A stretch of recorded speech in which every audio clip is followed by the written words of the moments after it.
What's up, everyone? Welcome back to the neighborhood. If you're a new listener, thanks so much for checking out the podcast. If you're a returning listener, thank you so much for your support. It means a lot. Today, my sister Aubrey is joining the show, and we're going to talk about the games that defined our childhoods.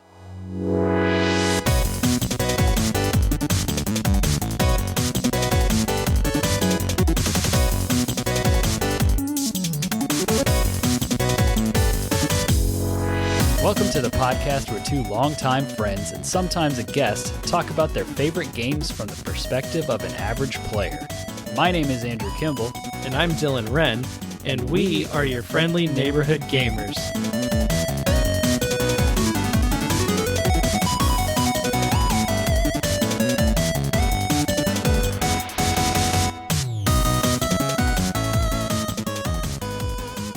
So like I said, Aubrey is joining me on this episode. How you doing, Aubrey? I am doing quite well.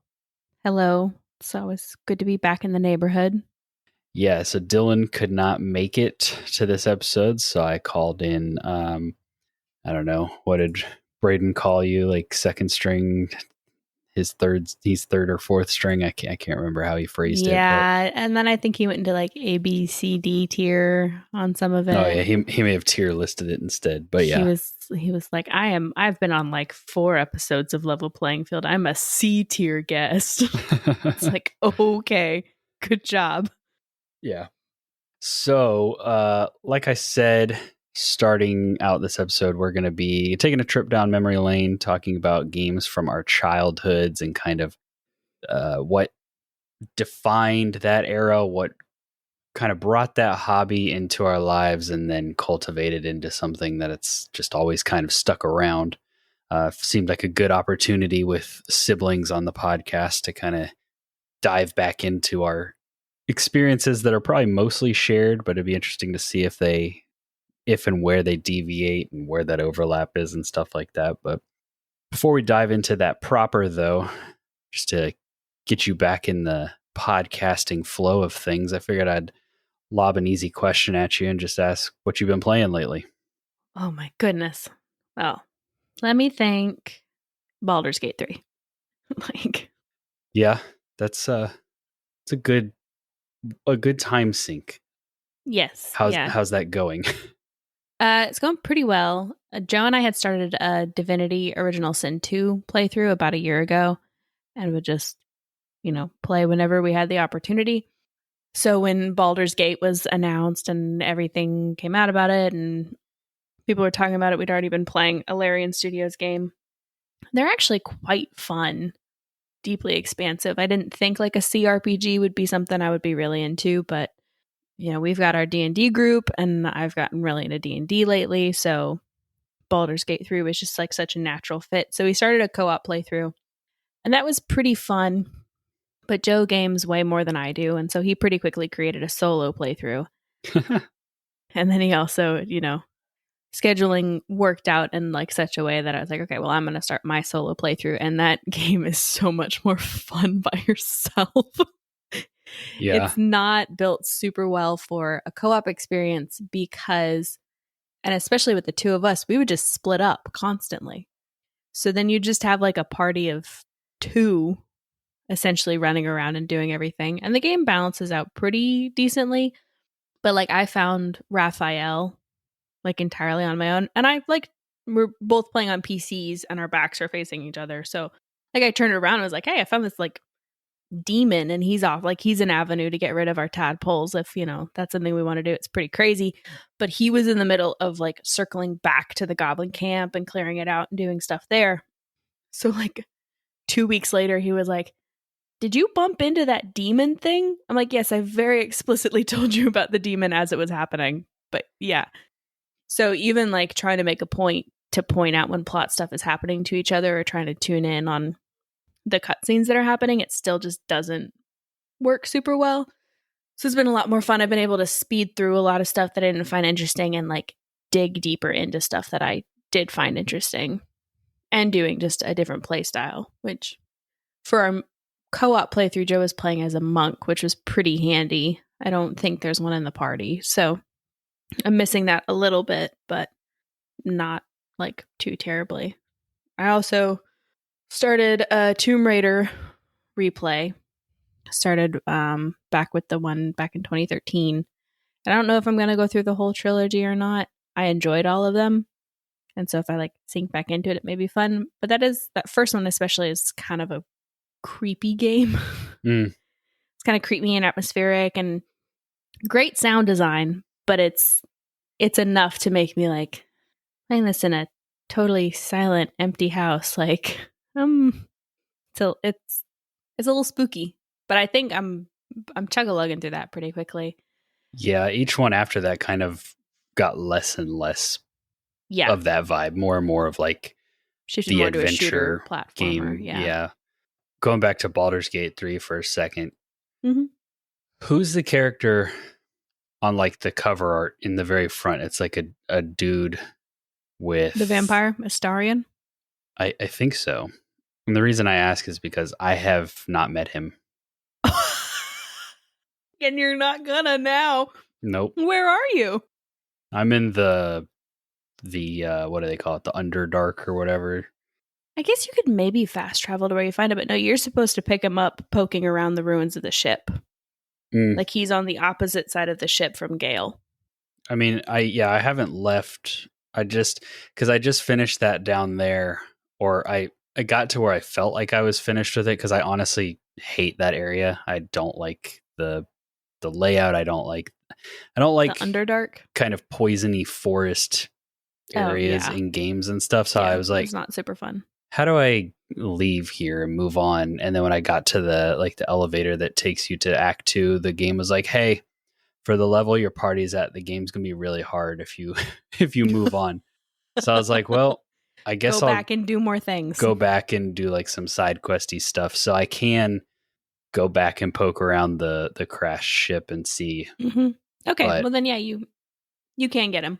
I remember hearing about him a lot, like people talking about him when the game first came out, and then I realized as I was booting up the game the other day that he's in the cover art, and I have not found him. You have not gotten him. I have no experience with him whatsoever, and I'm already, I don't know, 15 to 20 hours in the game probably.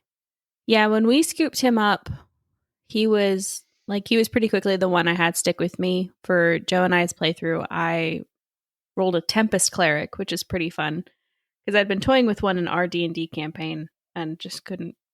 I can't play as a different character every week in our D&D campaign, so I was like, well, I'll, let that urge out here. But then also a cleric is just a kind of a great all-around class. So then Joe was mostly running around with Shadowheart. Yeah. So he would have like a healer with him. Oh yeah, that's why. Oh yeah, I'm sure. But then, so I had Astarion for a lot of it, and then we got through the Goblin Camp before following the quest to get Karlach. And then once I got her, I was like, yes, give me the giant berserker tiefling lady. Like that is every D&D character that I play. So yeah, who's literally on fire. Yeah. Yeah. Yeah, she's pretty cool. She's been in my party. My party has been like the girl squad, except for me, because I've had Lizelle, Shadowheart, and Karlach, and then my character who's a fighter. So, I mean, they're just generally good vibes. Like Lizelle's a bit hardcore, but I think she is like she'll be an interesting character if you can like I think get the plot development with her. I think there's stuff there to be mined. I've heard good things about her storyline. So yeah, I like how much she is who she is. Like, yeah, it's very. She could be called one note maybe, but it's very. That is her, and she's not deviating. She is sure she's committed. Yeah, yeah. So it's been fun. I really have kind of not. I guess slowed down would be the right term, just because I don't really vibe with that zone that I've been in. But now I think that I'm going back to clean up side stuff. Like I want to pursue Shadowheart's specific quest and stuff like that. I think I'll get back into it a little bit deeper. I had already pretty much decided that this is going to be like my forever game, or at least my over the next however many months. I'm going to just kind of chip away at it. It's not going to be one that I just like play. Yeah, you're not going to try and like Spider-Man. golden path and get to the end and figure out what it is. It's exactly. Dig around, get in pockets, explore, find all of the side characters.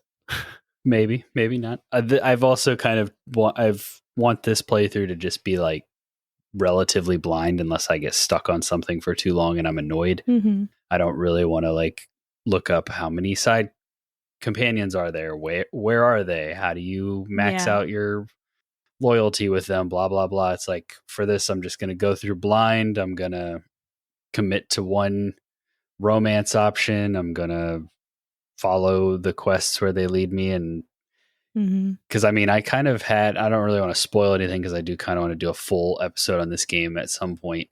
But like in the kind of climax of that area down there with like the underground dwarves or whatever, Mm-hmm. that all kind of fell apart for me. And so I was like, well, this is just how it is. This is just the way that it happens in this playthrough. And I just proceeded. So it's been Mm-hmm. fun. I've been enjoying it. I've been save scumming like an asshole. I do save scum mostly for combat, Mm-hmm. not so much for like choices I made. Yeah, I don't really do it so much for like choices or big situations like this that fell apart. I mostly do it for like I went into a combat encounter with the like sirens that you can find right outside the druids camp. I don't know if you the found them. harpies. Yeah, I went into that combat encounter with like 2 companions and just kept wiping. So I would save for stuff like that. But yeah, well, Joe and I did a pretty honest playthrough like that. We've gotten through the Underdark in our co-op and then got to like, hey, you're about to enter Act 2, wrap up, and we like stopped there for the night and haven't picked it back up with the 2 of us and probably won't. But having done that and gotten that far, I feel kind of absolved of like playing through honestly a little bit. Like maybe when I get to Act 2, I'll be like, no, this is my playthrough. This is what it is. It's whatever. But like the kid died to the harpies. So, that's just how it was. So when I did it on my own, I was like, you know what? No. I like, what is the outcome if the kid survives? So let me go into this with a little more thought. And like, it was a very minor change. Yeah. Yeah. Some of that stuff. I mean, in a game with so many choices, not all of them are going to be super impactful, but I mean, this isn't Mass Effect where every choice you make determines the end, which I totally didn't start a New Game Plus playthrough of Andromeda. That's not something I would do. You need help. They didn't announce anything. They released a trailer for N7 Day. A trailer for what? For the day? I don't know. For a new game? Possibly, probably. I mean, like year before last at the Game Awards, they were like, yeah, we have an abandoned Mass Effect. Here's a clip with Liara. And then, I don't know what they did like last year, or maybe that was last year. I don't know. But this year, it was, clues that the fans have to piece together for N7 Day, and it reveals a trailer. And it's just somebody in this like long black coat with a helmet on, so you can't see anything. Androgynously built, can't really tell anything about them. And they've got like an N7 on their coat and like a gun. And then it just ends. Like there's no info, there's no coming soon, there's no there's nothing. It's literally like, guys, Mass Effect, right? Yeah, well, and they still have to get Dragon Age out. That's their next game. And I think they just had some layoffs. Yeah, that's been... Dragon Age has been in the works for a long time and has had its fair share of problems and whatnot. And then, yeah, I don't know. So I wouldn't expect Mass Effect anytime soon, but we'll see. I'll be shocked if we get it by the end of the decade, honestly. Yeah. In the next 7 years? Yeah, I mean, who knows? Dragon Age, the last Dragon Age came out in 2014, somewhere in there. I feel like 14, but maybe so it'll be 16, like 10 years. I think it's 14, yeah. Between Dragon Age games. So yeah, I mean... And I'm fine with a game taking that long if it needs to take that long, but this also feels like this is not well thought out at all. So, and then there's a larger conversation about just like the time commitment and cost of games and stuff for what we get. I mean, but that's That's a whole nother That's conversation. not the topic of tonight's episode. Yeah. Are you ready to move into our topic for this episode? Yes. All right. Well, let's go ahead and roll on into it.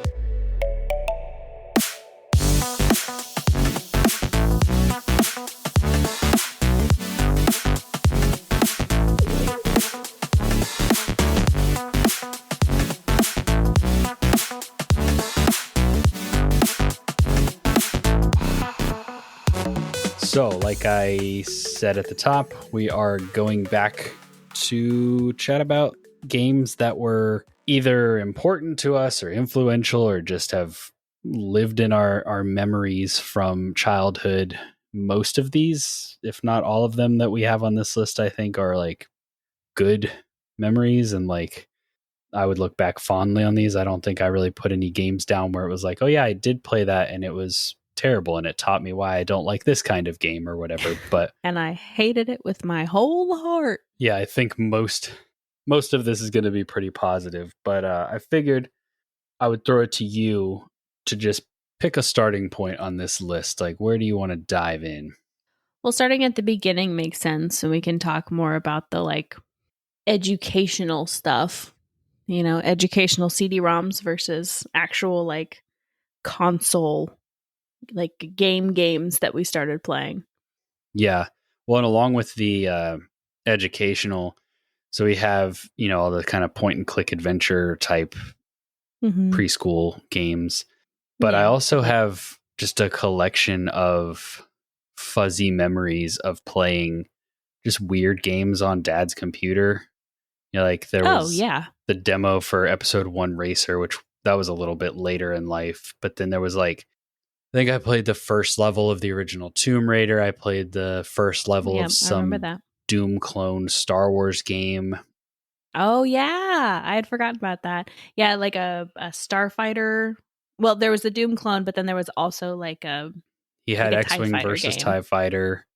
We played that a lot. And then there was this game where you played as like a Velociraptor with a jetpack or something. Yes. No idea what that was. Because I dug out our grandma's old iMac. Macintosh, yeah. Her Macintosh computer, the big green jelly thing. Yeah. And it had the demo for that dinosaur game on it, but it didn't run. I don't know if it needs a disc to run. Yeah.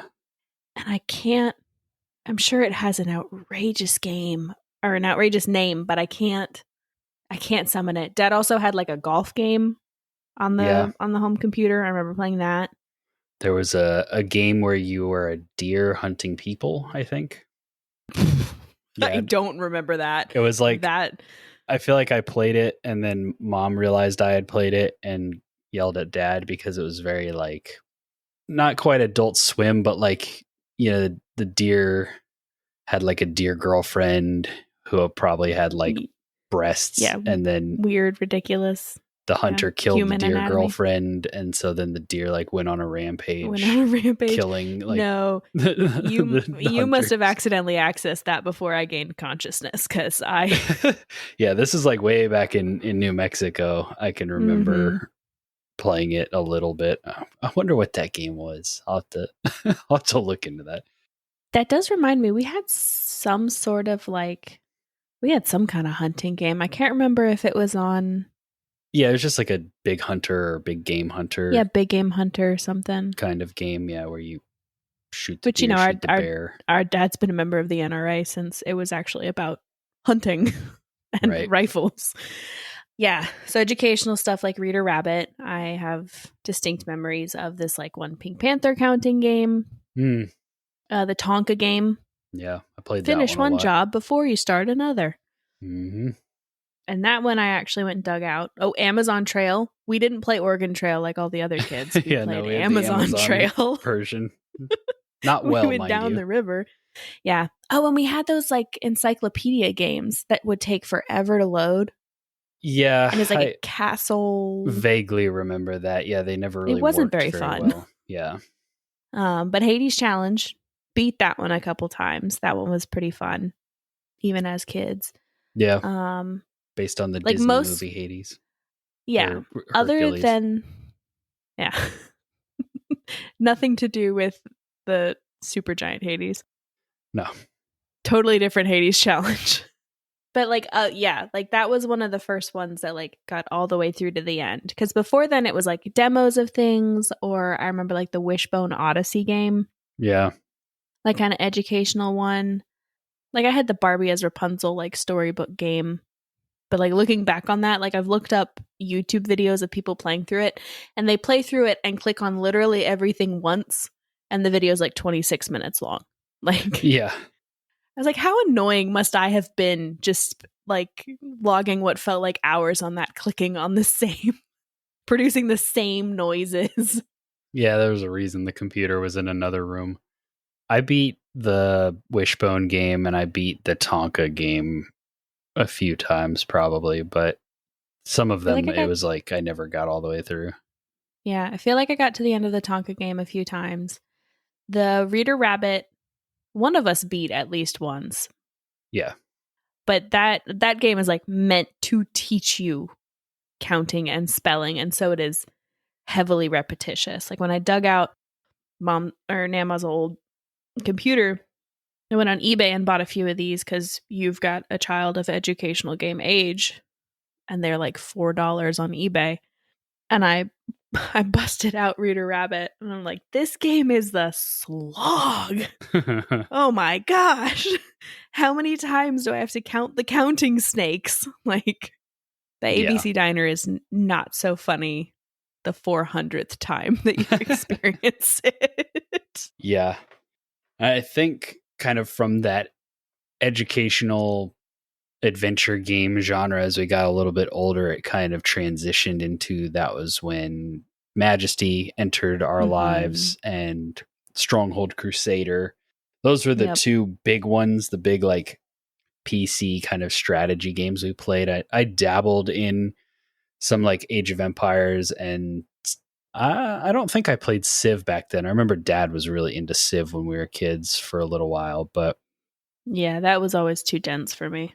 Yeah, it was mostly just a lot of Majesty and a lot of Stronghold Crusader. I think Majesty came first, which was kind of a good introduction into that genre, because in some ways it's a lot simpler because there's way less micromanaging. So it is just kind of like build up your stuff and try to make your people strong, and that's about it. That's all you can do. Whereas, in like Crusader, you're literally you're designing castles and deciding if you want to have like horseback archers or ground archers and which faction you want to use. And there's like different terrain where they navigate differently, and you're having to manage resources where, one map might have a ton of stone and no real like iron, and so you have to account for that, or it could be vice versa. So it's a much more traditional kind of sim game in that sense, whereas Majesty, a game that has been brought up and talked about a lot on our content, and we did a full Majesty deep dive episode with Eric on the Unlockables podcast if you want to go check that out. But nice. It was a much simpler game, and we played the demo until we had that demo like memorized. So by the time we finally got the game, it was like, okay, I understand the core really well. Now I can build out from there. Yeah. Oh man, when we got the full version of the game and they're like, what do you mean I can have more than just archers, warriors, and hovels? Like, there wasn't much else. Like, well, the wizards, but like the actual like magic casters and the fawns, and that's another one that like is embedded so deep in the subconscious of my brain that will just come out my mouth sometimes. Like, now where did I put my spell book? Yeah. Like, just why that will probably remain until the day I die, I don't know. But my grandkids are going to have to play Majesty, so when I start losing my mind, they understand what I'm saying and what I'm going for. One thing I did like about Stronghold Crusader is they had maps that were not combat focused. Yeah. Because even like pretty early on, that was less interesting for me. I always I was like, I kind of just want to like sandbox this and see how much I can develop, how big of a world, like what I can do. And so I distinctly remember one where it's like an island. And so there's not much like stone production. You have to really like lean deep into the farming. Yeah. But you also have to like get mercenaries because there's not an opponent, but there are lions on the island. Yeah, there's wildlife that could attack you. Mm-hmm. And like not many, like they're pretty easy to clear out. You could almost do it with just your like king character and his battle axe or whatever he had. But that was, I sunk more time into that specific level than I probably did all other levels combined. They also just had like Castle Builder where you just had unlimited resources and could design whatever ridiculous castle you wanted. That game, we managed to jump through the like 15,000 hoops that existed to actually play it with each other, like locally multiplayer. We had to use some sort of third party application. And I think this was a little bit later in life, but still it was so janky to be able to play with friends, but it was really fun once we got it working. I did not understand how it worked. Dad had to set all that up for me, but once it was working, it was fun. Yep. And then I remember playing Super Mario Brothers on somebody's Nintendo while we were still in New Mexico. And then Super after Mario World, I think. Yeah, it had I remember it had the Yoshi, like Yeah. that level that was the Davidsons. is it the Davidsons? I thought it was the people who lived across from them. No. I remember the people across from them, they may have had some games and stuff, but that was the guy who worked for Disney I think he worked for Disney, like animation, like he was an animator. So they had like a lot of movies and stuff. Yeah, he got us that not for commercial sale copy of Muppet Treasure Island. Oh yeah. And then the Davidsons had a Super Nintendo and they had Super Mario World. And then across the street, like towards the other side of the street, there was a family that I sort of knew that I like went to their house a couple times. And that was where I played Mortal Kombat. And I think, Oh no. I think mom and dad were Oh, like, yeah, you don't need no. to go over to their house. No. You can play out with them outside. And I was like, oh, okay. One of those.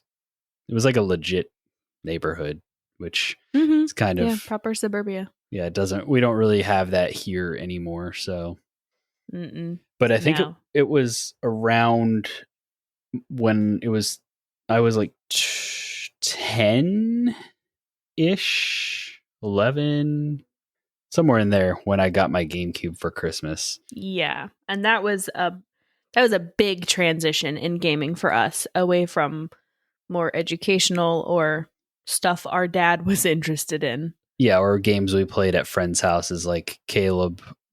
Their family had all the games, so we'd play stuff there, and some other friends and stuff like that. And then my uncle, who ran a video store, would let me borrow his borrow an N64 and games whenever I wanted to, but it still was not like mine.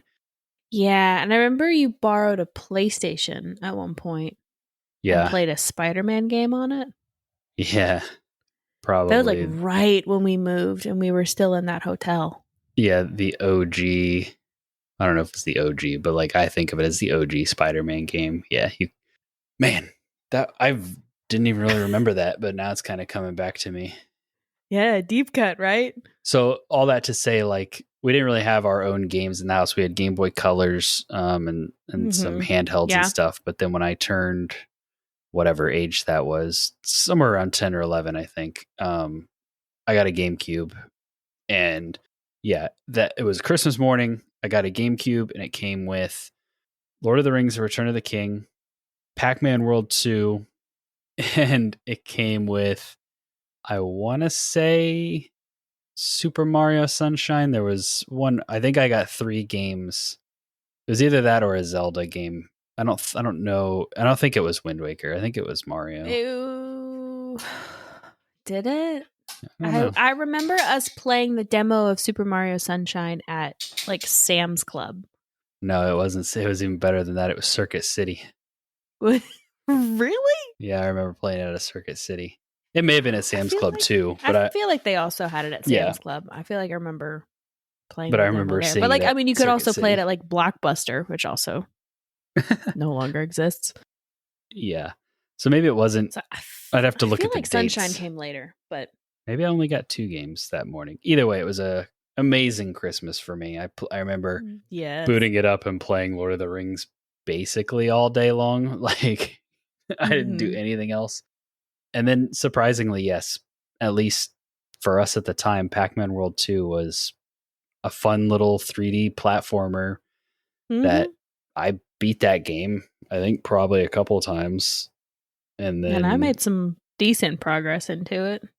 Yeah, and then of course, Lord of the Rings, we've referenced that as well, but that was just a game that had no right to like be as good as it was, but it was also like good in really odd ways where it had like kind of mini bonus features either from the DVDs or just for the game where you would like unlock these little interviews with the cast.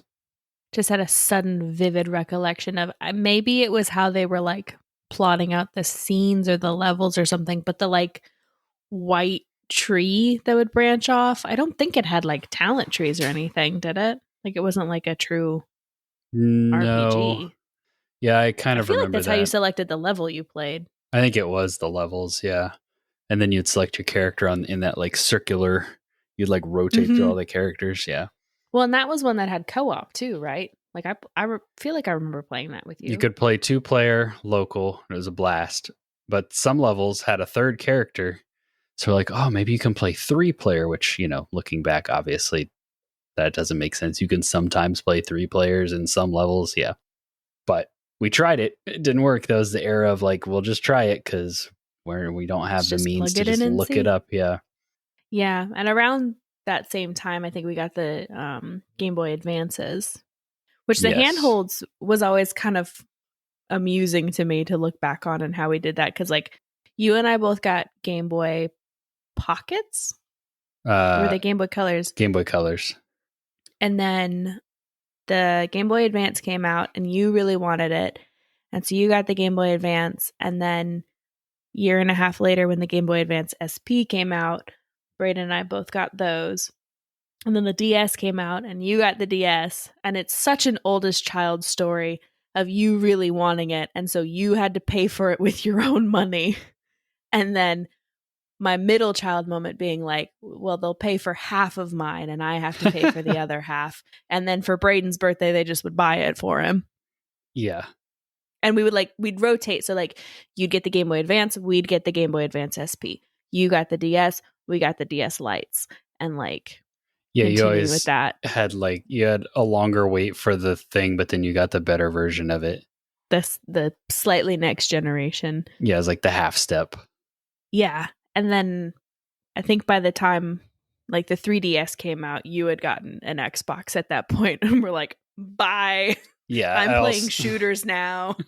I also had like a phone and stuff at that point too and was driving. You were also interested in girls, so. Yeah, well, I think a big thing for me was driving and like hitting that age. You just run out of opportunities to play handheld games. It's like if I'm home chilling, I'll play my console. But then if I have to go somewhere, like I'm responsible for getting there. And so it's like, it used to be, oh, we're going to wherever, play the DS while we're driving there, play the Game Boy while we're driving there. And so, yeah, when you reach an age where you didn't have to be dragged along to everything. So you weren't sitting waiting for mom's doctor's appointment. Yeah, exactly. It's important to note that we were homeschooled. And so we had more downtime than the average kid. True.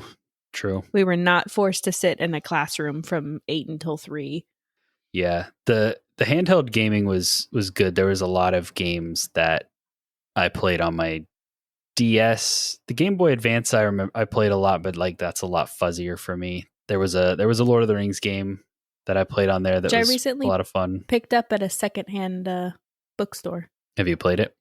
I have not played it. I played the Tomb Raider game for the Game Boy Advance that I picked up. That is something. Yeah. I played a lot on my DS. I played a ton of Mario Kart DS. That game, like I was actually really good at that game online. I played I played the new Super Mario Bros. Game, the first one that came out in that style. Played that a lot. Played some Castlevania games. Mm-hmm. The big ones, DS though, I had a think, really good library. yeah, I think the big ones for that era, though, were the Mega Man Battle Network games, which Mm-hmm. were actually Game Boy Advance games. So I played Battle Network 5 on my Game Boy Advance, but then the DS version had both. They did the Pokemon thing where you had the Proto Man copy and the Kernel copy, and the DS version combined them into one card. So that was the one that I played all the time. It also added like a few little voice lines and silly stuff like that. And then I played the Star Force games, which were like, that was the next series in that style. And I thought those were a lot of fun.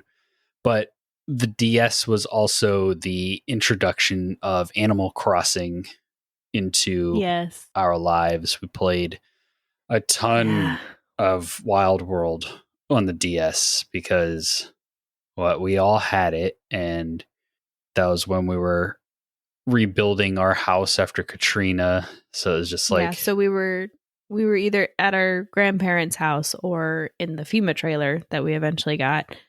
And so like there wasn't a spot to set up the GameCube. right.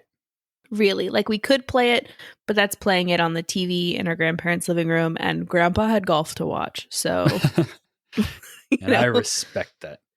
I mean, they also, I think in like one of the rooms that I stayed in, they had that like teeny tiny little like 14-inch TV or something. TV, but yeah, but also we just wanted to play Animal Crossing because it was very good. It was good. And for me, it was such a unique experience. I mean, I guess probably for all of us at the time, but just being a game that followed the real world clock, and it wasn't about fighting or shooting or killing. It was just like about talking to your neighbors and pulling weeds, like an and open-ended sandbox. Yeah, it was like Minecraft before Minecraft. Exactly. And we would all, because we all had it, we could kind of, because you could you village hop and stuff like that, or did we just like sit next to each other and be like, look what I've got? No, that was pretty unique for Wild World when it came out, because it came out originally on the GameCube, in the US at least. I want to say GameCube was its initial release, but it might have been on the Nintendo Famicom, which never made it to the US. But yeah, that was with the DS's ability to go online, because you couldn't do online co-op on the GameCube. But with the Nintendo DS, you could access Wi-Fi and you could go online. Like I remember fully remotely going to like the Van Nuys's island, and they all shared a profile. And that was scandalous to me when I went to their island because they did not care about Animal Crossing the way that we did. No.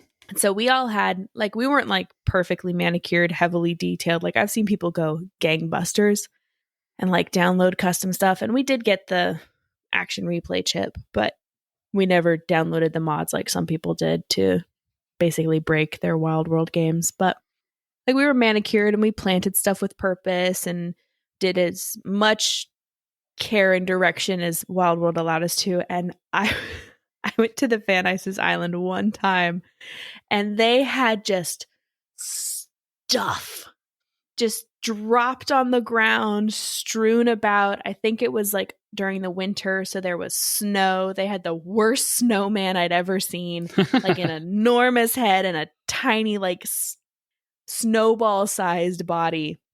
They had so many weeds. They had that rotten flower that would grow when you had too many weeds in your village for too long. And I was like, okay, this has been fun. I'm leaving the ghetto now. Like,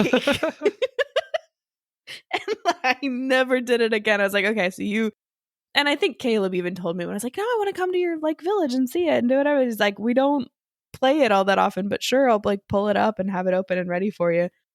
I think he said that Emily played it a fair bit, which at that point, I think Emily was like little 6, like almost Cadence's age.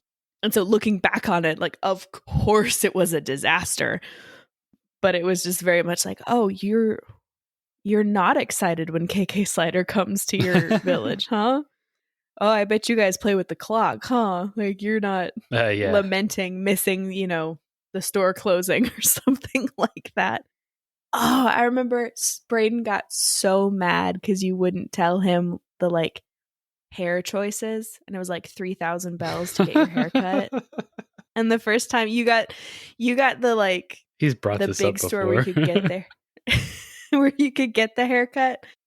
And I think he ended up with this like bright orange hair and like a bowl cut or something Yeah, it was terrible. like a Like it pink was bowl cut. It was such a bad haircut. And he was so mad. And then you have to wait a whole entire day. And not only that, you had to wait a whole entire day to go back and get the haircut, but he also had to convince you to let him back on your island. Well, I keep saying island, but like back in your town. Yeah. Because neither he nor I had that yet. Oh, right. Because like you had to get it like maxed up, and then you had to have someone from another like game come and play on it in order to unlock it. I remember there was one night where like me and a couple of my friends, they had characters on my game, and we started playing at like 9:30 at night or something. And so 30 minutes into playing, everything just shuts down in the town. And so we literally just like fished all night because there was nothing else to do. There's nothing else to do. Yeah. I vividly remember going like in the evenings, especially on I think it was a Saturday night, that KK Slider would come to the museum. And I figured out the trick pretty early on where I would fill my pockets with stuff. And so then he couldn't give me the burned track of whatever I had listened to. And so you could keep requesting songs. And so I would just like sit and listen to all my favorites and listen to stuff over again. And then when I was like, okay, fine, I would like eat one of the fruit and then listen to one last song, and he'd give me the track and it would move on. But it also made me super paranoid because when you got, I'm just talking about Wild World now, when you got to be like really good friends with one of the villagers, they would give you their picture. And I remember having a moment where one was like, oh, hey, I want to tell you something. And like coming to talk to you. And they'll do that when they give you your picture. And they're like, oh, I wanted to give you something. Like, you know, we're such good friends and blah, blah, blah. And my pockets were full. Mm. And they're like, oh, well, you can't hold it. Never mind. And I was like, no, no.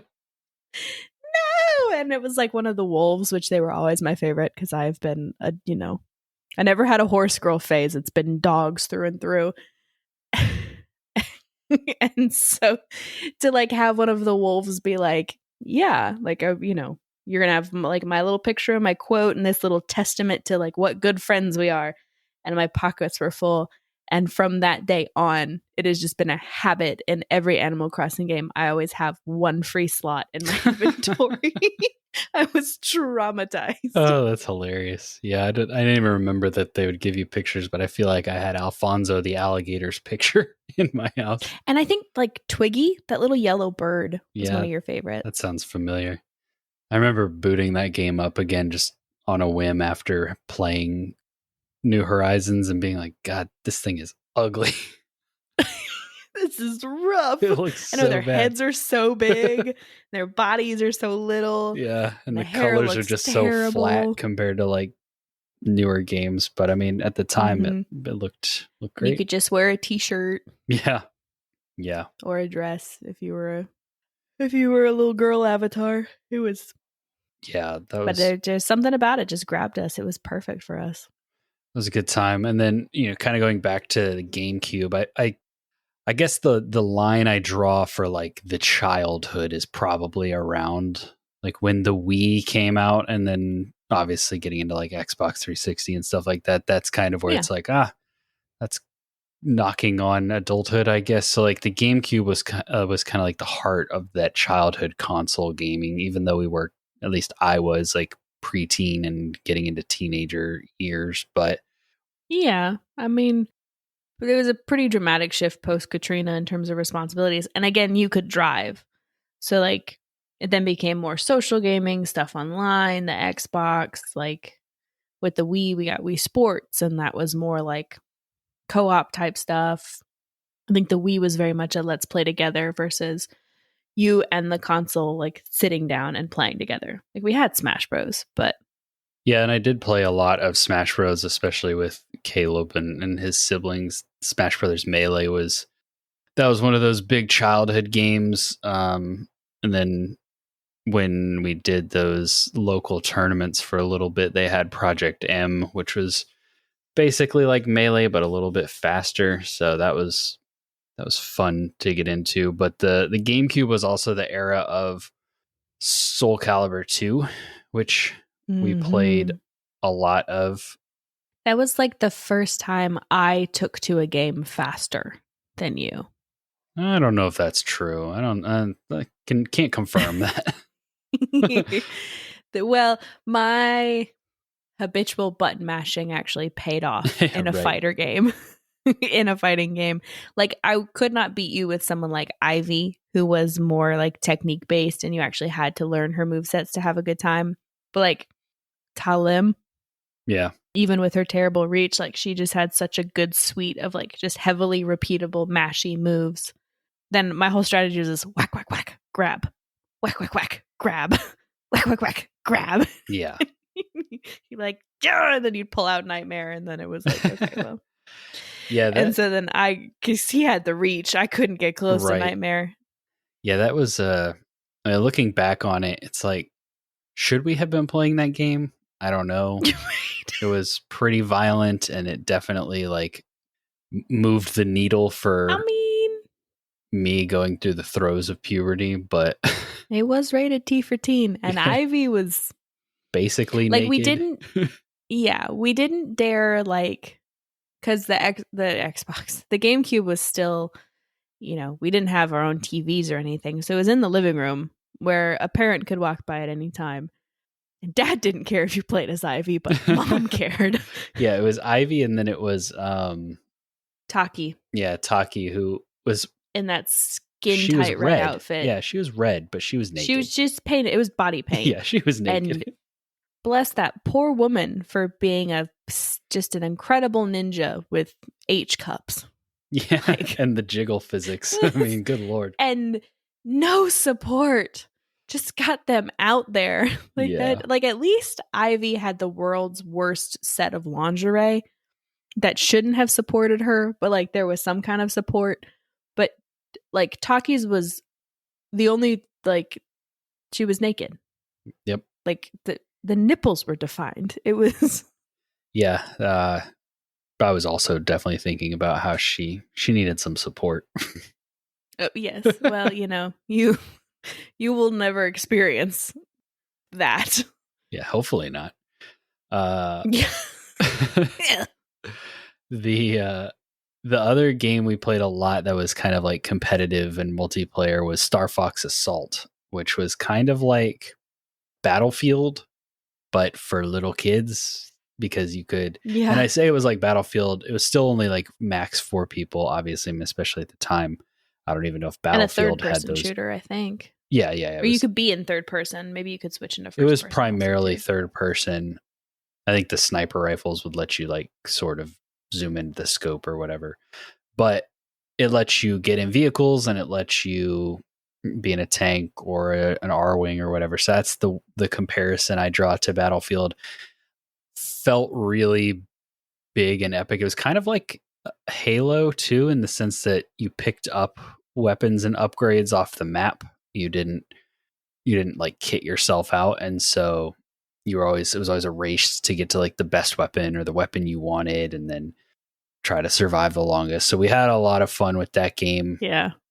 I really would love to see something new from the Star Fox franchise, but I feel like it's been dormant for a very long time. I had a Star Fox game on my DS, that kind of same era as Animal Crossing, that I really liked. I played it a lot. It was almost kind of like a strategy game. You would like have to draw out the paths and stuff on your DS because you had to touch screen everything. You had to use that stylus.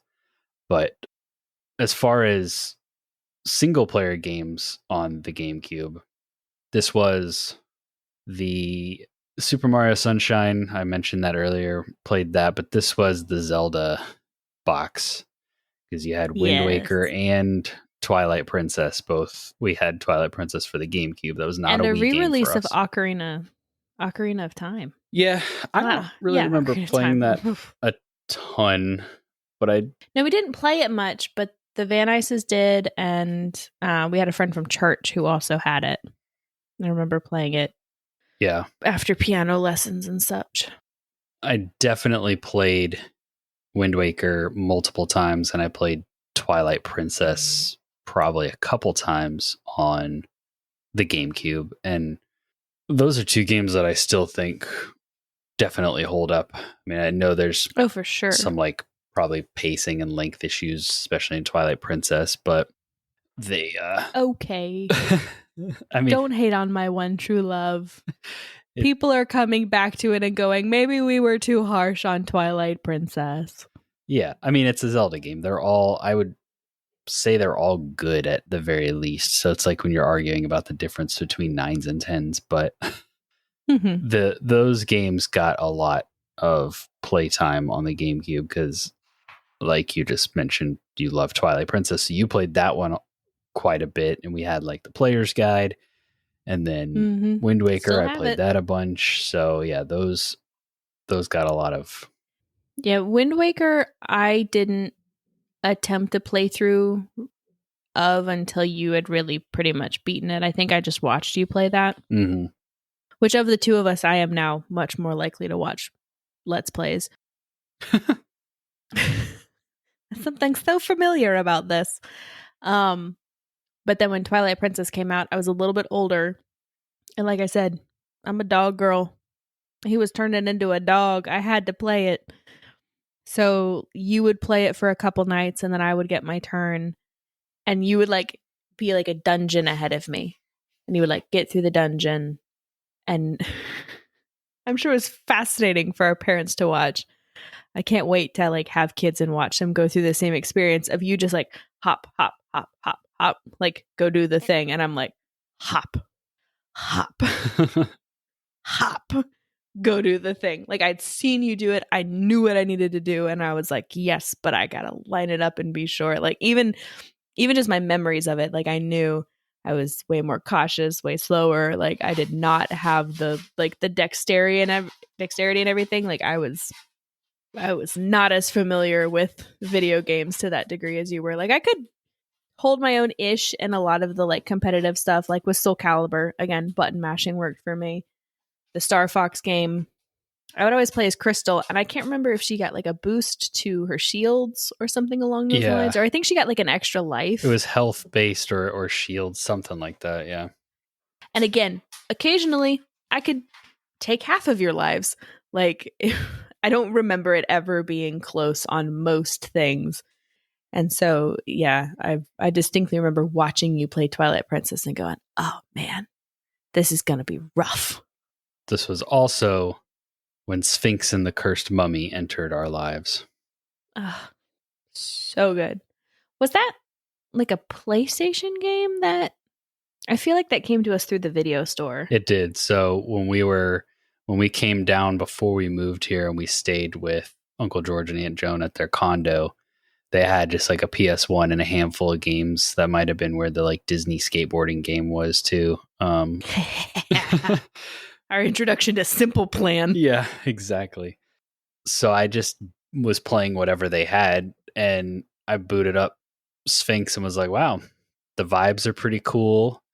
And, you know, it's Egyptian. The main character gets like a laser sword. It's making me solve some puzzles, you know, and I wasn't actively thinking about how it was a sort of a Zelda-like and things like that at the time. I was like, oh, this is just a cool game. But I don't think they had a memory card or something. So it was one of those where like I replayed that first area a couple of times. Yeah. But never really got further. And then when we got our GameCube, I don't know how, if I just looked it up or if I saw it in Walmart or what, but it was like, oh, they have that game for GameCube.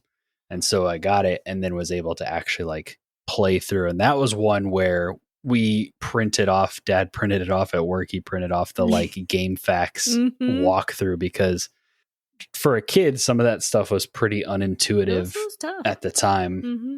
Going back to it, I played the Switch remaster that came out, like 5 or so years ago at this point. But I was able to kind of just breeze through the game now. But back then it was like, what do they want me to do to finally quit lumbering around this castle as this goofy, skinny prince guy. Like, I don't understand what I'm supposed to do to progress He's all this hands game. and feet. Yeah. I thought someone was pulling into our driveway. That was the ice maker. Yeah, well, and the tonal difference between Sphinx and the Cursed Mummy, like, Yeah. and it was almost like playing. It was a really cool experience because it was like you got two games in one, because you had the more adventure-y, mild platforming, sword swishing, got your shield, solving puzzles, get your projectiles kind of a thing. And then it was like a stealth platformer. Yeah. Stealth. You sneak past the like bobbing eyes before they see The you. little bobbing eye Yeah, things. so frustrating. There was a bug in that game where if you Whip their heads saved around and look at you. at one section as the mummy, it would like nuke your I save remember file or that. something. So, It was like a whole level it wouldn't save on. well, you know what would happen is you didn't Oh, no, save. it was one of those. You as the save player, things. you chose not to save there because there was some game-breaking bug where if you saved in this dungeon as the mummy, it could like nuke your save or corrupt the file or whatever. So the walkthrough, I think, pointed that out for us, and we never actually had to experience it. But I've since gone back or like read things about that because it came back up when I was playing the remaster. I was like, wasn't there something with this dungeon? And I like looked it up and found like some old forums and stuff where people were talking about how the game like just broke on them. Gosh, what a wild era in gaming. Yeah, for sure. You had to go to a forum, and it was a revolutionary thought to be like, oh, maybe I can look this up online and there's a guide. Because, like, I mean, Nintendo was really cool for releasing their official guide, beautifully formatted, nicely detailed, like explains a lot. And then there were the people who were like drawing out the logo with dashes and Yeah, the like lines ASCII and art. hyphens and stuff. Yeah. We must have finally gotten rid of that printout, but we had it for Yeah. a long time. And I do believe that our copy of Sphinx and the Cursed Mummy is sitting on my shelf. Nice. I see it because that one we never got rid of. Twilight Princess, I never let you take to GameStop. It was definitely not my copy. Even way back then, I was like, you spent so much money and you're taking it to GameStop and you're only getting $5 for it when we could be keeping it and playing it. And my little hoarder heart was just like, why are you doing this? So when Joe got his GameCube, he picked up GoldenEye and like a Mario Party, but we still had Super Mario Sunshine, Sphinx and the Cursed Mummy, and Twilight Princess. I don't think he has a copy of Wind Waker. I recently found my GameCube. I was cleaning up my closet a few weeks ago and was like, oh, what's in here? Oh, it's my GameCube. Interesting. I don't know what I'm going to do with that. Put it right back. Yeah. Yeah. Back on the shelf. But no, when Breath of the Wild came out, I started another Twilight Princess playthrough. Did you ever play the Switch remaster of Sphinx? I think I started it and got most of the way through it and then put it down and didn't go back to it for months. And you were eventually like, hey, can I have my copy of that back, please? Yeah. And I'm pretty sure I returned that to you. Yeah, I think I have it. It holds up pretty well. It's one of those games where you could tell the ending was rushed. Like, I think they were running out of time or budget or both. And so it was like the last bit really just kind of ends. And you're like, oh, okay. Yeah, the third act is a little loose. Yeah. And then it ends, it's like open-ended. Like, hey, he's still the cursed mummy. Like, he didn't get his last canopic jar, so maybe see you in the sequel. A sequel? And then it didn't sell enough units, and yeah, that'll be some crazy rich person's like passion project to get Sphinx and the Cursed Mummy 2 made. Yeah, and it probably didn't sell that well on the remaster either. So, oh well. I'll just keep evangelizing it, and maybe people will check it out. But I think it's in my wish list on Steam. Well, there you go. I don't know. We can have a third copy of it floating around. And then you mentioned it, but it's kind of, I guess, where things started to change from childhood to like teenagerhood. And then, moving on out was social gaming. The two real big ones that we did with friends and family for a long time were the band games, Guitar Hero, Rock Band, all of those we played Mhm. a lot of those. Yeah, I once that played, hit the Wii.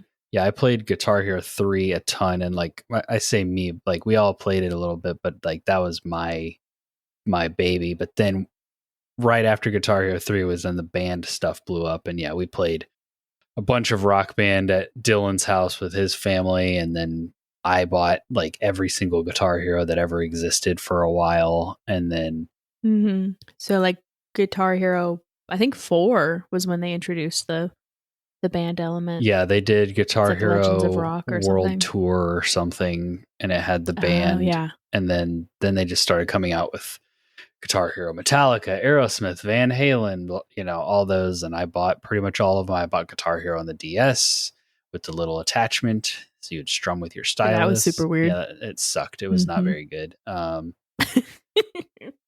But I was all in on Guitar Hero, and that was super fun. I mean, we've played Rock Band into our now. It's just we've kind of gotten most of the mileage out of the instruments that we have that we can get. I mean, they still technically work, but it's like not as satisfying when you go to hit this awesome like drum part that you know you can nail, and then the drum is the reason that it fails. It's Yeah. like, man, it The really equipment fails on you. takes something out of the experience. But I mean, we've been playing. Well, and everything's a little mushy too. Yeah, exactly. It's all just not quite there anymore. But we were playing it at like get-togethers and parties and stuff probably up until a few years ago relatively consistently. So those games have lasted in our lives. Well, and I think I've played it in the last 6 months. That's just true. like hopping on and playing just the guitar, doing the guitar stuff and playing that on my own. It's kind of like really sad karaoke if you just do the mic part by yourself in your room.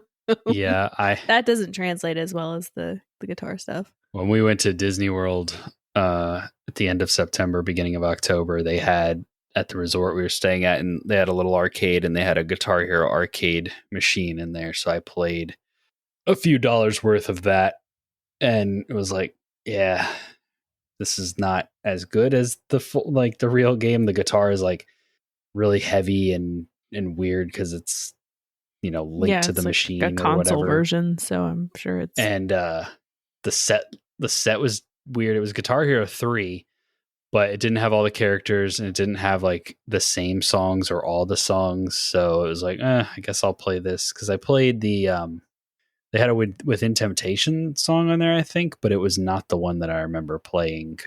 really. Yeah.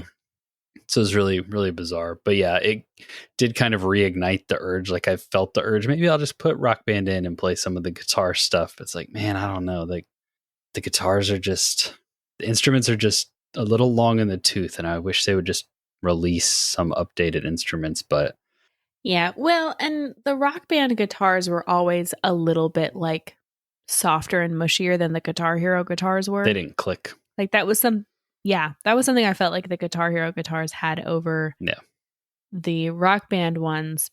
Probably not from like an audience perspective, but from like a playing perspective. Like you knew, okay, I've hit the strum. Like I've gone far enough, and you had that like auditory feedback that you were getting it, and kind of the hepatic of that like click, that snap, rather than the softened kind of thing that Rock Band had. Yeah, Guitar Hero, they nailed the guitar way better than Rock Band. The track is better, the notes are better, the feel of the guitar is better. The thing they didn't nail, I mean, the vocals are basically the same on both games. The drums, I don't think were quite as good as Rock Band. They tried to throw in the cymbals, which were kind of fun, but they weren't significantly worse. I just think Rock Band was a little better, but they just failed at everything else around the game. Like Rock Band just was so much better at customization and presentation and DLC, and coming out with new games. They got better songs. Yeah, better songs. And then when Rock Band, when they had their revival, and Rock Band 4 and Guitar Hero Live, I think, came out, like nobody played Guitar Hero because the way they just structured the game was stupid, and then they redid the guitar so that instead of 5 buttons in a row, it was 6 buttons, 3 on 3 stacked, or maybe it was 8 buttons stacked to try to like replicate chords a little bit more. But what that also meant was that you had to buy a new guitar. So, Yeah. you know, just nobody, whereas Rock Band was like, hey, we're going to release new instruments, but if you have your old ones, plug them in, they'll work. So yeah, why wouldn't you go with that? There is a small glimmer of hope that now that Xbox has purchased Activision, maybe they'll do something with the Guitar Hero property, but I'd be surprised. The smallest glimmer of hope. Yeah. Of like, well, someone else owns the IP, so maybe. Yeah, somebody who wants more games and a wider variety of games, I feel like, than what Activision themselves want. They're like, if we can just be the Call of Duty studio, that's fine. So, or publisher. Well, and they do have kind of the edge up in terms of Game Pass and access to Game Pass. They could make the game free to play. You just have to get an instrument. Yeah, it would essentially be free to play, which would be nice. And depending on they just release new songs, or I don't know. They just don't need to overthink it, because that's what they tried to do with the last Guitar Hero that nobody even really remembers happened except for me. And DJ Hero. Yeah, I miss DJ Hero, but I wish I would have tried it. That seems more up Braden's alley, though. That drop mix. It was so funny about like the drop mix is it exposed me to an Ed Sheeran song that I had truly like never heard of, because like I liked his Divide album, and then after that I kind of like tuned out. So when Delaney and I went to that Ed Sheeran concert and he played that song that is from the drop mix card, I was like, oh hey, that's the song that's on drop mix. Why is this why I know this wildly popular song? That's the only way I would know it too, but You don't listen to Ed Sheeran. Not a fan of Ed Sheeran, no. Or Ed Sheeran like music. Yeah, just not really my vibe. But if I can mix it up with Disturbed, then, you know, we got ourselves a good time. Whoa, sing. You always hated that. So that was like, oh, yes, I have the Ed Sheeran card. I'm going to play that. Because the urge to annoy your sibling never goes away. No. And kind of the last game that I'll throw out there that was at the tail end of all this was World of Warcraft. Yes. I thought about that at the beginning of this episode and had forgotten. We all got into World of Warcraft.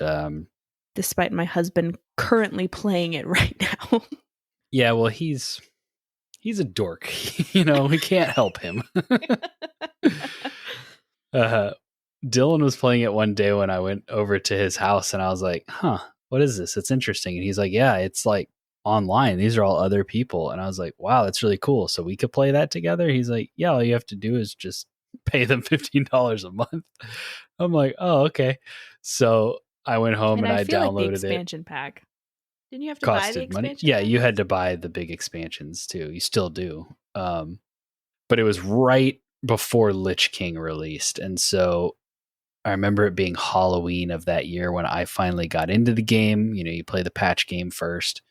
I finally got in, and like everybody's running around doing their Halloween stuff. And I was just like, wow, this is crazy. It's like this whole world that we're all playing in together. And then my dad saw what it was. And then like you saw what it was. And then before you know it, the whole family is playing except for our mom. And my brother is just like a super annoying 10-year-old in WoW. Like one of those people that just makes you roll your eyes and cringe when they type something in guild chat. But yeah, I remember it was a Thanksgiving, I think, where all the like Dylan and his family came over to our family's house for the Thanksgiving meal. And then all the parents went to go see like the newest James Bond movie or something. And all the kids just found whatever like computers they could in the house. And we all just played WoW together in the same house for like our first 7 hours. Yeah, that was probably the first game where I experienced finishing a dungeon or whatever and like looking up and it being 2 a.m. and being like, oh, Mm. damn, I should go to bed. Like, I didn't Why realize. did I do this? Like, there were some games that really hooked me and that I would stay up late playing or whatever. But this was like you just kind of getting absorbed and lost with your friends. And then all of a sudden time has just melted away. Yeah, well, and it had that feedback loop of, oh, one more thing, one more thing, one more thing, one more thing. Let me go over here. Oh, what's this? Okay, well, let me follow this quest marker. And then, yeah, you're online, you're in text chat or even like voice chat with like members of your guild who are in different parts of the country. And so it's not so late for them, or they're like 30. And so it's not, that huge of a deal, or maybe a bigger deal than the homeschooled 17-year-old staying up till 2 a.m.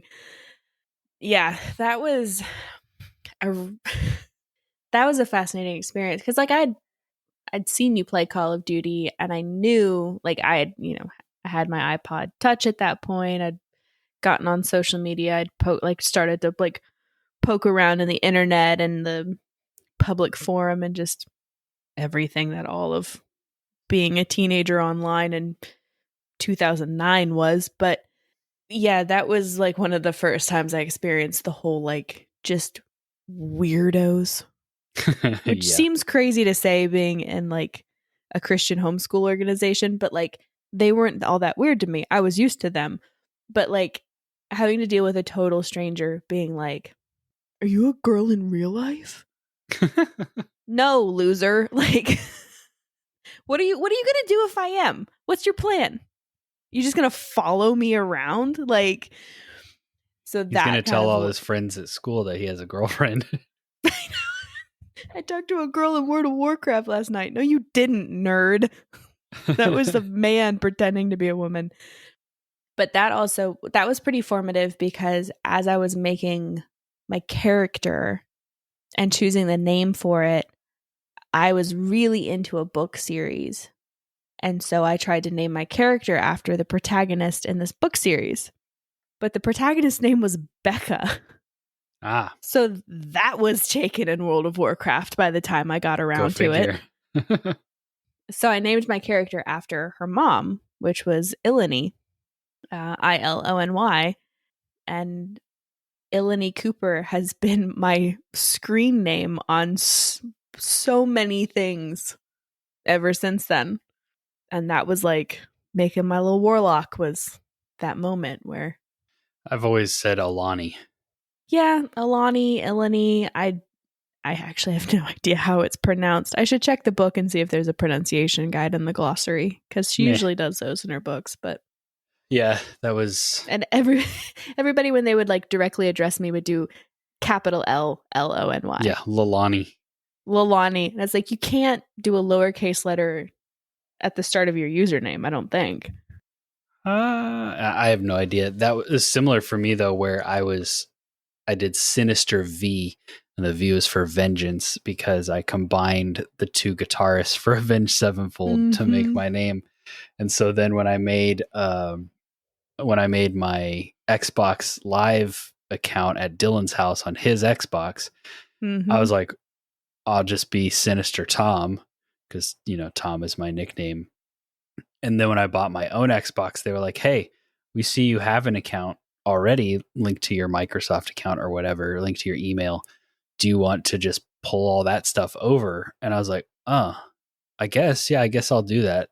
And so this dumb name that I wrote on his Xbox just kind of has followed me around ever since, and has become my user. It's never taken. Nobody else out there is Sinister Tom with Y's. So Yep. Nobody ever takes Ilony. Aubrey, pretty typically taken. Oh yeah. I mean, it's not the most common name, but it's still a real name. It's out there. Yeah. Yeah. Formative in ways that you wouldn't really expect. And also that was right around when like mom was starting to like, okay, here's this online like typing resource. You need to learn how to type, because that's a skill that you should have. And like I've had coworkers, especially like Gen X and above, where like I'll be typing out like notes at work, and they're like, oh, you type so fast. Like, oh my gosh, like I never learned to type, or they didn't teach it or whatever. And I was like, I learned playing World of Warcraft. Yeah, I That's also how I learned to type. I also learned how to type, or like got more efficient at typing with WoW, which when you actually learn to type, there's like hand placement, and like you can like reach everything just by moving a few fingers, and like there's a method to how they teach it. I didn't learn any of that. I just learned how to spam out something I needed to write really quick before the conversation moved on or whatever, like in guild chat. So yeah, that was the Had to other get side your of point WoW for across. me. That was like, it was the social aspect of just like hanging out with the guildies, just even doing stuff in like the town chat or like the area chat where somebody would be like, hey, I need help with this over here. Can anybody hear me? Whatever. And be like, yeah, I'll come over there and help you kill these things. And like that part of the game was really cool. And that part of the game just kind of like died. It doesn't really exist anymore. So even after Lich King, I could kind of just feel like not only did a lot of our people kind of move on in our guild and stuff, but also the game just started moving towards like a lot more looking for group and looking for guild and like these kind of matchmaking things, which makes sense in a modern game for like the solo experience or whatever, just the respecting your time a little bit more. But it definitely took away from that social aspect that made the game so interesting to me when I played it back in the day, which now like there's no way I could play that game. I would not have the time to sit there and try to pull together a party of strangers to go run a dungeon or whatever. But at the time, it was really fun and unique. No, now you have to go to like kind of third party stuff. And I'm not going to like speak for Joe, but he's in like a Death Knight Discord and he's even like a moderator. Ooh. I know. Like it's this whole like it's the social stuff all happens on Discord now, and your guild is on Discord, and like he'll code plugins and all that kind of stuff. And so there's like a depth to it that you can't achieve just in game anymore. Right. And so that's all moved off game. I feel like, as someone who hasn't played the game in a very long time. But yeah, for me, it was max out my character. And then the Cataclysm expansion happened. And I was like, you've changed everything. I hate this. Yep. Cataclysm was where a lot of people fell off, and then pandas, and beyond that I have no idea what happened in the game. Like I didn't do whichever one, which maybe it was Cataclysm, did the whole like your base and recruiting. No, that was later, I think. Was that before or after Pandaria? I feel like that was before Pandaria. Really? I thought it was after. Like I said, no idea. I don't know. I came back for Mists and I did literally every quest except for the ones that make you group up and join a dungeon because I like the little storylines and the plot and the, you know, as bizarre and sparse and convoluted as it was. And I remember having a quest where I had to go through a dungeon. And so I was like, you're a grown up. Get like, and they even had like a looking for group feature by then. Like you didn't even have to do like in general chat. And so I did the looking for group and I joined the group, and some guy was all like friendly and chatty or whatever when he realized I was a real girl. And then as soon as I wasn't a warlock, it was like, all right, warlock, drop this buff. And I'm like, I don't know what you're talking about. Like, what buff? What do you mean? I'm here. I'm doing damage. Like, what do you want? I do like what? And then as soon as I was not efficient in that dungeon at all, he got mean. And I was like, I'm out. That's enough. Yeah, that was the problem with those like looking for systems, is you just get paired up with strangers, and a lot of them are either tryhards or whatever. Like Dad had the same experience, but Dad would always try to like run a tank or something where you're like that's a big responsibility. Role is actually DPS. Essential. Yeah. And so then it'd be like his reaction time was too slow, or he wasn't playing a meta build or whatever. And he's like, everybody's a dick in these chats. Yeah. So. Yeah. It's like, but I also, I mean, that was my problem too, is like, I didn't like pairing up with strangers. Yeah. Didn't love the stranger aspect. Not super into the whole like min-maxing thing. Like, I want to grab what looks interesting and what I want to use with my character. And that's not the most efficient build, or I didn't, spec into this, that, or the other thing. What the final nail in the coffin was logging back on after a patch. And I was like, okay, well, let me actually look up like a spec tree and respec like this and do whatever. And I took a trait that like upgraded all of my demon minion summons and it changed them. And so then I went from my little demon guy is named Jack Tall and he looks like this, to a little demon guy with a different name and he looks different. And like my big blue spirit thing that was my tank when I would quest got changed into like a more jacked up with armor and a different name. And like my succubus, like it all changed. It was different. I was like, so not only is my guild all fallen off, but now even my minions are different. Like I'm out. Yeah, the server we played on during Wrath, where like you would sometimes have to wait in a queue to get in the game, was so low on population. At one point they merged it with another server to try to keep it alive. Yeah. Yep. It was an era that I enjoyed and I don't think we'll ever experience again. And I think I'm okay with that. It was fun, but we've moved on. Is there anything else that we missed that you want to mention or shout out before we close this thing down? No, I feel like with the distinction, like there's plenty from like our teenage years when we got into the more multiplayer aspect and playing stuff, but that's not quite like games from our childhood. So no, I feel like that's most everything. Yeah. And obviously, I mean, these are kind of like the highlights. We played a lot more games than this, but it was these are the ones that when making a list quickly jumped out at me and jumped out at us. DuckTales. DuckTales on the Game Boy. We did have, it was a good game. We had a Wario game. I had a Barbie game. There were a lot of weird games in the Game Boy era. I had like a Wolverine game, a Spider-Man game. Wolverine was Game Boy Advance. These were like Game Boy Color games. Yeah, I had a Looney Tunes Game Boy Color game. That was like my first game I ever played. We were getting ready to drive from New Mexico to Washington State, and Mom was like, here you kids go. Here's your present for this trip, this long drive. And it was Game Boy Colors. And I think the only game I had was that Looney Tunes game. I had an Indiana Jones game for Game Boy, I think, that I remember like never getting past like level 2. And I think a Crash Bandicoot game. That may have been maybe Advance. That was on the Advance. Yeah.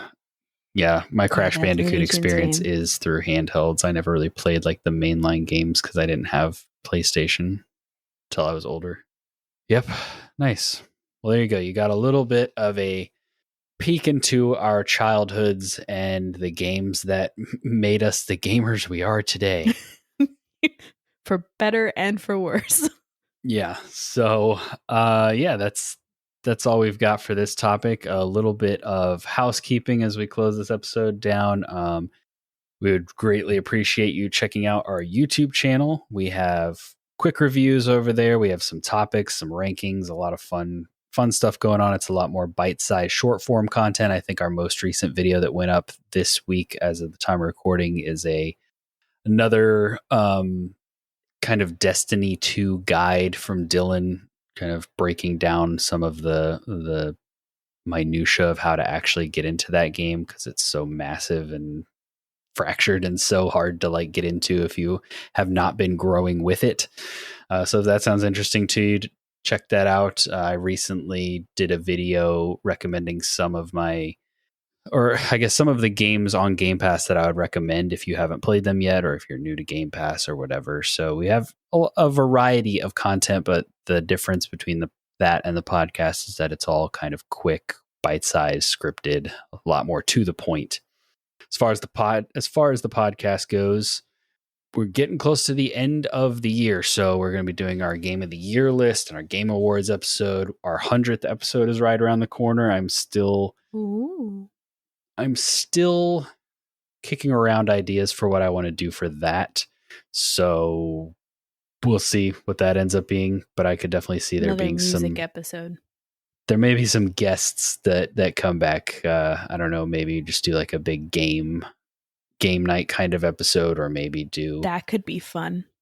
Some sort of more silly, casual kind of episode, but I haven't decided what it'll be. It'll be a celebration of some sort, but that's coming up fast actually, so I need to figure that out. But then we also have even sooner than that is we're planning to collaborate with the guys over at the Wait For It podcast to do a Spider-Man 2 kind of crossover episode. So we haven't fully nailed down how that will be structured yet.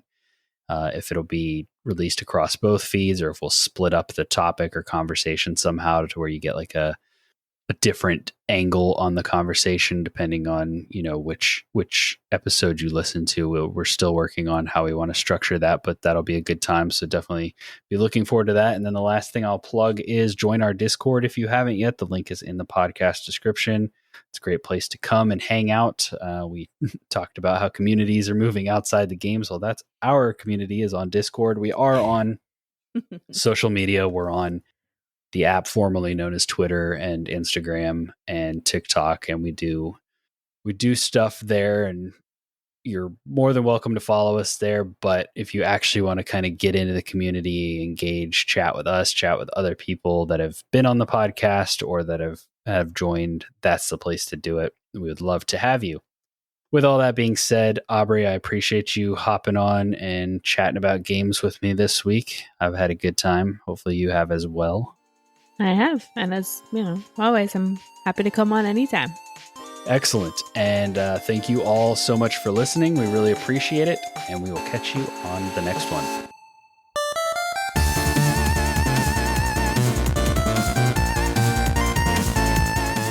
We hope you enjoyed listening to this episode of the Friendly Neighborhood Gamers podcast. If so, we would greatly appreciate your help in growing the show and the community by giving us a 5-star rating and review on Apple Podcasts, Spotify, and any other podcasting app that allows it. We also have some great videos on our YouTube channel, including reviews, rankings, and other topics. We would really appreciate you checking it out. And if you want to keep up with everything going on in the neighborhood, follow us on Instagram and Twitter, and feel free to jump in our Discord server. We hope to see you there. Links for everything are in the podcast description. Thanks again for listening, and remember, Stay friendly, gamers.